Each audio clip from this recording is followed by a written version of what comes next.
Si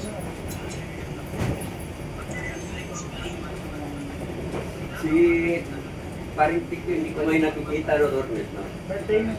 Birthday niya ngayon. Ay, dapat pala meron siyang ano. Okay, tabadlo. Oh! Speaking of the devil. Tikyo! Kumusta? Birthday, happy birthday. Oo naman. Orlet, umiiwas ka. Hindi, dapat ko lang.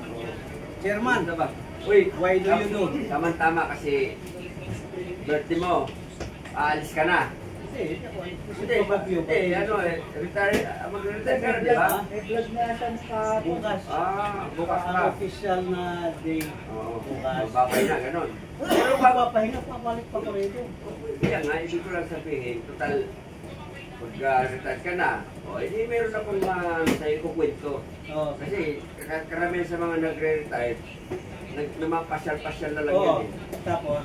Di ba, nung may kwento lang ko, yung tiyuhin ko kasi, sa US, di ba si Donald Trump na yung presidente?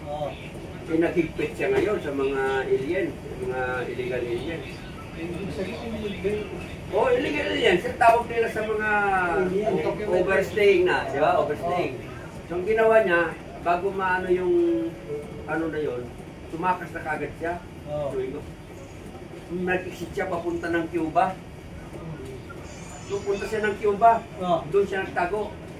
Nagtago sa Cuba? Siyempre kasi baka ma-deport siya eh. Pag na-deport ka, blacklisted talaga, hindi ka na makakabalik kahit kailan. So, ginawa niya, sa Cuba siya nag-exit. Pag blacklisted pa yung tao, nagiging itim? Oo, nagiging itim.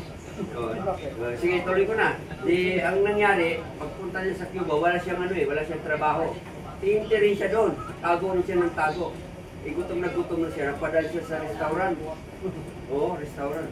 Tinitingnan niya yung mga tao, nakagano siya sa bintana. Kumakain yung mga Cubano, mga balbasarado eh. Cubano. Siyempre kumakain. Pagkatapos kumain, binabantayan niya mga military. Binabantayan niya. Pagkatapos kumain, sumisigaw lang, Viva! Cubano! Libre na, libre. Ganon, laging ganon. Nalilibre yung mga pagkatapos kumain. Brother, ano ka dito? Pagkatapos, brother, dito ka dito. Ako ka dito. Dito tayo ka dito. Yan, harap ka dito. May sige. Balik ko. Kada ganon, kada kakain, mga sundalo, di ba Cubano? Gutom na ako, sabi nung tiyuhin ko. Gayon, siya din, pumunta doon, umupo doon sa waiter pala, Pilipino. Umupo siya doon sa may lamesa, kain din siya, pas-pas kain, busog siya eh. Pagkatapos niya kumain, sumigaw siya, Viva Cubano! Sabi nung waiter, Pilipino, hindi ka Cubano, Pilipino ka. Hindi, Cubano ako. Hindi, ang mga Cubano, balbasarado. Sabi niya gano'n. Anong hindi? Ginanon niya binuksan niya yung pantalon niya. Binuksan niya yung zipper. Yan, ano yan? Sabi nung secret agent.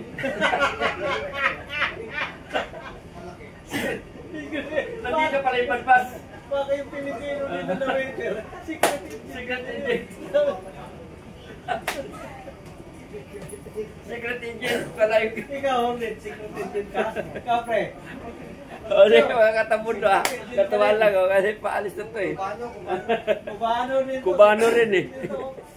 Si Chairman, umalis.